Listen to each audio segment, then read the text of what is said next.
Night எங்கள் வீட்டில் என்ன டின்னர்னா எங்கள் ஹஸ்பண்ட் ப்ரிப்பேர் பண்ண homemade onion rava dosa. So இங்கே பாருங்கள்.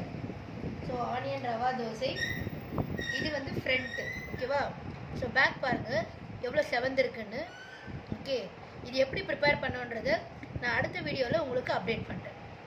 ஸோ இதுக்கான சைட் டிஷ் வந்து நம்ம 3 டிஷ் ப்ரிப்பேர் பண்ணியிருக்கோம். அது என்னென்னா பூசணிக்காய் கூட்டு, ஸோ மார்னிங் ப்ரிப்பேர் பண்ணது, அண்ட் இட்லி பொடி. இதுக்கு இன்னொரு மெயின் டிஷ் வந்து நேற்று வச்ச மீன் குழம்பு எண்ணெய் இழுக்குதடி மீன் குழம்பு. ஸோ இது எப்படி இருக்குன்றத இப்போ நான் சாப்பிட்டு பார்த்து சொல்கிறேன். ஸோ இது எப்படி ப்ரிப்பேர் பண்ணுறன்றத